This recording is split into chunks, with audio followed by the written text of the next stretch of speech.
Folks, welcome into another episode of Hot Topics right here at pubsportsradio.com. He's Jeff Nadeau. I'm Donnie Seymour. Jeff, the books are opening, as they say in the mafia, right? The books are opening in professional sports, or are they? Look, we're getting antsy here, Jeff. Maybe some of these leagues have some answers, right? Yeah, it seems like we've talked about this many times, but there's always new developments coming with this stuff, Donnie. You're starting to see with some of our major sports here in the Americas that proposals are being shoved into the leagues. Obviously, I think there's some things that still need to be ironed out. Obviously, the players need to, in baseball, agree to it. You got to figure out logistics. And, Jeff Passan made some points about the federal government has to write off on it. I don't see any reason why they wouldn't write off on it. Donald Trump seems, all about sports. I would have to think, and we've done a video, Donnie. We did a video the other an hour ago or so with SBR, and Flash made a point about weeks down the road. I mean, from now until July 1st, I mean, even till June 10th, I mean, that's still a month away, Donnie. A lot of things, at least on the positive, can happen. I mean, look where we were on April 7th, Donnie. And I know some of the things are still there, but it seems like things are getting better as slow as they are. So, yeah, baseball's coming, I think. How sweet, Donnie, would it be July 4th to have baseball? I mean, how sweet a full slate, like a full slate, barbecues, kicking it off. And also because we do talk about some of these, leagues that are opening up. Now, specifically, they're not hard set in stone plans, which you have to plan for a comeback, Jeff, in order to have a comeback. If you're a professional athlete and you blow your knee out, you can't sit on your couch for 8 months and go, you know what, today I'm going to come back and play this game. So those things have to be planned. But also you brought up a good point, because the federal government saying they want sports back, they want the country to open up, plays into this. Because what happens if the federal government, Jeff, says, you know what, I don't think it's safe for the pro leagues to come back? Do you know what then in turn happens? Who's going to start asking for a bailout now? It's going to be the professional sports league. So with all the money that's stocking up, where small business is going out or people losing their jobs, how about you tack on the sports leagues going, oh yeah, Philadelphia Eagles, our payroll is going to be 60, 70 million this year. Plus on top, we need 100 million. And then times that by 30 and bail it out on the taxpayers. That's not going to take place. These leagues are going to get back to business. It's nice to see it come back because pressure brings on it, Jeff, from other sports. The Korean Baseball League is playing right now. Major League Baseball players are watching this, Jeff, going, why can't we do that? We need to get back out and do it. Exactly. Yeah, and the thing about baseball that we've talked about is, I think I know on the surface it might not seem it, but it's pretty easy. I mean, most of these guys just need to drive to the stadium, Donnie. Get the tests available. There, again, has to be an amendment in the rules that if someone gets the coronavirus, the league does not shut down. And I think that's obviously the goal. If you see with some of the expanded rosters, there's not going to be any minor league baseball this year. So, Donnie, there's a full cadre of guys that you can go to. I think if you could somehow then in July 4th say you're going to have baseball, and maybe you'll have like kind of a skeleton barbecue of sorts where you have maybe your immediate family and you can enjoy a hot dog or hamburger and have some baseball on. A lot of people are going to forget pretty quickly, Donnie, about the last 2 or 3 months and what we've had to deal with. At that point, most of the country will be back to work. And it'll be about, kind of uplifting, Donnie, the awakening and where we go now. So, yeah, I think it's all coming together. And as you said, I mean, let me ask you, does it seem that difficult, especially if you do it at your home parks? And they made a great point on TV earlier, Passan, who makes pretty good points with this.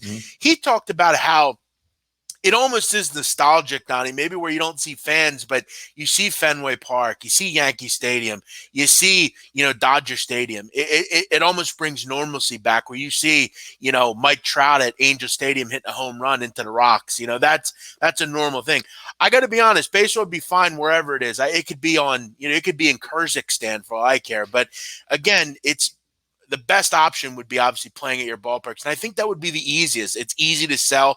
What MLB player would not write off on that, Donnie? Seriously. No, you're right about it. And when you take a look where some people say, well, it's not Americana if the fans can't be in the stands. Well, let me tell you something a little bit about this, Jeff. We've watched a lot of football, and I'm not even talking, we like to bang on the Mac and we laugh at the Thursday night games and 22 degrees and rain and nobody's there. Let's go to games like the Pac-12 championship in San Francisco, where the TV station has to limit its actual views because if it shows any more than maybe 4 or 5 rows, nobody's at the place. Pump in a little bit of crowd noise. Like if you're watching a Philadelphia Phillies game, Bryce Harper doubles into the gap. You throw a little fake crowd noise in there. You show the first level where there's nobody sitting in the outfield. You would never know the difference after watching one game that even mattered. So the people that say, well, fans can't go, it's not going to be the same experience. Bull. Sit back and relax. And in 3 minutes, you will forget exactly who used to go to the games anyway. Yeah, I think people have to obviously pull the brakes back on attendance and kind of understanding how many parks just don't have that many people in them. I mean, Donnie, on average, the average attendance at a game is under 30,000 for most half the league. I mean, that's not peak attendance by any means. So yeah, I think you make a great point about kind of the selling that and some of these parks are coming back. The Philadelphia Phillies are a prime example. For years during the runs to the World Series, they had peak attendance. Now, the last 5-6 years, attendance has been poor. Now it's starting to come back. But yeah, I think we have to remember, most of these parks, you only really notice attendance, Donnie, in the playoffs. I got to tell you, whether they have fans or they don't, I think the thing that will get weird is just the fact that the noise, you don't hear anything. It's just the players. You just hear, and it'd be actually cool where we don't have to have the stupid mic on the player. We could actually hear what they're saying. So yeah, I think again, it won't be easy, but I think after a few games, you'll get used to it. It's almost like, anything you're in, any business, once you start doing it, you get used to it, and it's just kind of normal after a while. Yeah, Jeff, UFC going to kick off on Saturday night. Hopefully that goes as well as planned. Get some big pay-per-view numbers. That'll spur in some other leagues. But also, Jeff, how about some soccer? Bundesliga, May 16th, back to business. Yeah, credit, and I think it's important, Nani, credit to the Germans for being able to almost beat this thing. Angela Merkel, the leader over there, she's done a bang-up job. That country's done really well with coronavirus. According to her, they're past the first stage of this, and they're pretty much back to work. You see Europe, Donnie, or in general, outside of really the UK, most of the countries are back to some quasi-normal. Italy, France, Spain, and in Germany, obviously. Mm-hmm. But yeah, the Bundesliga, Donnie, just to get you prepared, a great league. A lot of really good football to be played. Some of these teams are at the top of the world. You look at the Champions League, Bayern Munich, a team that's always there. You've got some really good young players in this league, and credit to them for being the first. I don't think anyone wants to be the first to come back, but you have an 11 days Bundesliga football coming back, and it's fun, Donnie. You got 4 teams in a Bundesliga. 4, 5, 6 teams that are within 10 points or less of Bayern Munich. So, this season still has a lot of theatrics to play out. Obviously, you have your bad teams as well, and you get your relegation battles. But, this is a fun league. I think people are going to definitely take a liking to it. And I actually did an article, Donnie. It's hot off the presses at Pub Sports Radio. It's everything you need to know about the Bundesliga if you're new or you don't know much about soccer. Maybe you only bet on the Premier League or something like that. So, yeah, I think it's going to be the first of many. The Bundesliga is the first. I've already seen a lot of leagues, Turkey, Croatia, obviously La Liga in Spain. I think the last league to come back will probably be the England leagues. They're still in the battle for the coronavirus, but even them, I saw Monday, they're going to start to open back up. So, things are coming back slowly but surely. I think the tough part, Donnie, might be behind us. No, we're hoping so. But even when take a look at some of these bigger conferences, Jeff, because you saw a report come out there, James Franklin, head football coach at Penn State, says exactly conferences can play without all teams. And it's great to see because when you look at, that can't be true. But when you look at the objectives that you might have to overcome, Jeff, I know you're talking Rutgers, being near New York City, or maybe, even Temple football being in the city of Philadelphia, or Boston College, as you brought up, being in obviously the city of Boston, some of these harder hit areas. It's okay. It's not disrespectful. Your league is still going to continue. Income will take place. And yes, Rutgers will still partake in that income, even if they can't field a football team. Because Jeff, there's going to be naysayers. This is against college tradition.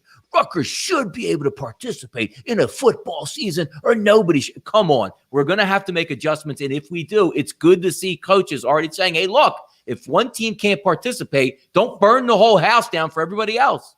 Well, I think it's pretty clear, Donnie. The top 20 programs in this country make almost $1 billion a year for college football. It's just simple. We know how it works. And I think it's some some coaches just being delirious and thinking they matter more than they do. The unfortunate part, Donnie, of things is that we don't need Kent State for college football to survive.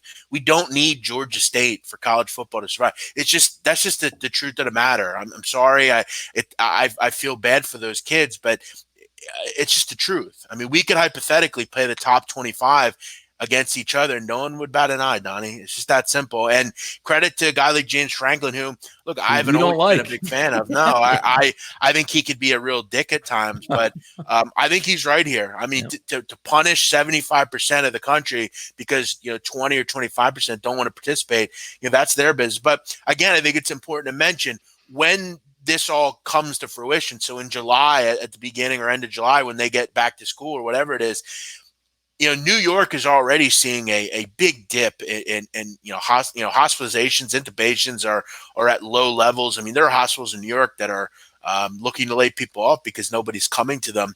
Deaths are down into the 200s. And obviously, I'm not saying I don't want to see anybody die, but it's a far cry from where you were a month ago. New Jersey's starting to see some relief as well. So, I think you're starting to get to the point where people have to start thinking about where does this go? Because again, these are billion-dollar businesses, Donnie. And as I've said on every video, the only thing that matters, nobody cares about nostalgia. Nobody cares about having bratwurst at Auburn Stadium before the game. The band, Jeff. I love the band, though, the half. At the end of the day, Donnie, college football is not even close. There's no one even close to what they bring into money-wise each year. It is absolute lunacy to go on the radio or TV and actually say things like Paul Feinbaum says on a daily basis. It's absolute nonsense. It's for Paul Feinbaum to get people to watch his show because it's such a poor product that he has to say these nonsense to say that he doesn't think college football is going to be back because we don't have fans in the stadium. It's one of the dumbest things I've ever heard. I want to see fans in the stadium. We all do. We want normal. I was watching, Donnie, last night, prime example. I was watching last night? I was going back and watching, the Jordan Hare game between Alabama and Auburn in the Iron Bowl when Carlton Davis ran the kickback. I was watching, some of the great finishes we've had in college football. Do I want to see that? Sure. Yep. But the truth of the matter is we have to take what we can get. And putting college football on Fox and ABC and all these other places, it's big scuttle for these places. And it's short term, right? It's short term. We're not talking about the next 30 years. Exactly. It's not forever. So next year, everything will be back to normal. Okay. This isn't the new normal. That's one thing where this isn't the new normal. Okay. Eventually we will be able to get back to that. It's just right now we can't do it. To throw away a season because fans can't be there. Yeah. Equate it to everything else around the league. Like, how about Paul Feinbaum? Hey, SEC, kids can't come back to campus. They should not be able to learn. What? Get them on Skype. Put them on with the professors on the line. Yes. Come on, Paul, and burst his bubble. But Paul, listen, when they come back to school, these football players, you know who's not there? The students. They don't come back for like a month after. What's the difference? Money talks, Paul. That's all that matters. Money.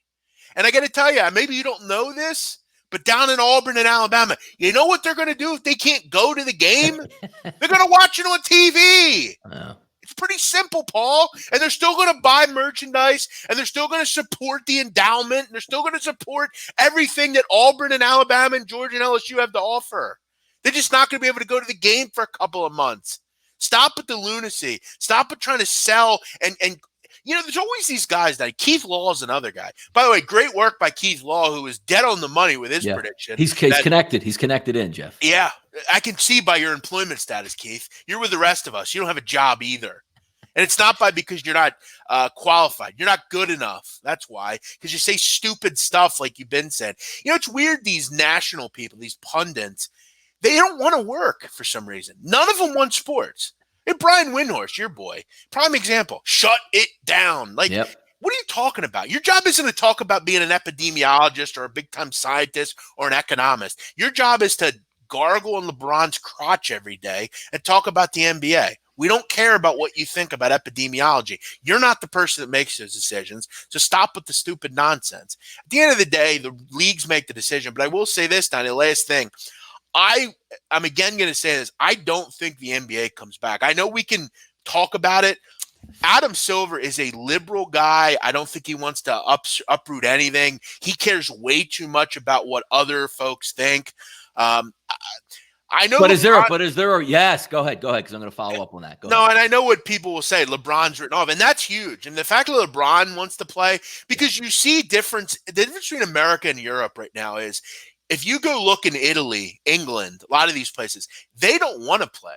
They're scared to play. You look at Italy, Serie A, Brescia, team in Serie A, they've come out and said they don't think it's safe to play. Now keep in mind, Donnie, the Serie A is going to play because Brescia is in relegation. Nobody cares if Brescia doesn't want to play. They're not involved. But the truth of the matter is, if some random NBA player comes and says, I don't know if I want to play. Look, we don't care what you think. The fact that the big boys want to play is what matters. LeBron writing off in the NBA is big because he has obviously more say ultimately almost than the commissioner. No, it's the point that you're bringing up makes so much sense because you're talking about teams that are filtering through, like Golden State, who has the number one player locked up basically because of how bad they are. Steve Kerr is going to be on his pedestal. I don't think it's safe to cut. Why? Then if they don't want to come back, I would love the NBA, Jeff, because there's 17 games left in the regular season. Give Golden State 17 wins and then see if they want to come back and play and lose all those games as opposed to just taking an L in that. Because when you're taking a look at LeBron, there's a reason why LeBron wants to play. He wants to win another. He's only has limited time left to chase those titles, and he's in a prime position. It's good to see him turn out and say, I want to play, because that's going to lift everybody up around it. Tell me the teams that are going to the playoffs, they want to play. The teams that are out of it and just want to get to their off season, they're going to say, boy, I don't know if it's safe to get back. Plus, all he cares about is his legacy at the end of the day. Yeah, correct. And that's why he wants to play. This legacy this is his flu game. This is what he could constitute as his flu game. He was the guy that brought the NBA back at the troubled waters of the bridge. LeBron stood up and brought the NBA back. That's what we'll talk about for years down the road. LeBron was the face of the league, and he is. It's that simple. The only way the league comes back is if they do playoffs only. We don't need to see the Knicks and the Golden State and Wizards, Wizards and Sacramento and Charlotte. We don't need to see those teams. Yep. We need to see playoff teams. The top 8. Each league, put them down at Disney World, finish the season. It's not that difficult, but liberal, and that's important, Donnie. I don't think Adam Silver wants to upset the apple cart. I just don't. He dodged, I think, a lot with that China mess. I don't think he wants to cause any stir, Donnie, to be honest. No, it's interesting talk that we're going to have, but it's good to see some plans in the league going off. You got to get those revenues in, Jeff, just like Philly's finest right here at pubsportsradio.com. Look at this, Jeff. I actually haven't gotten mine yet. I haven't checked the mail, but I have to go check it out. But one other thing, Donnie, real quick. If baseball writes off on their proposal, the NBA won't be far behind. They just don't want to be the first to do it. If baseball in, let's say, 2 weeks says, okay, June 10th, we're back. July 1st, we're back. We're going to do it at home stadiums. You bet your bottom dollar. Within 6 hours, the NBA has an idea as well, because they ain't going to be the only ones. They're not going to be the only ones missing out on the money. Yep, let's get a good start this week with UFC. Getting a good start for the rest of the week. Tomorrow is Friday. Yes! Me and Jeff will be back with another edition of Hot Topics right here on pubsportsradio.com. Have a good day.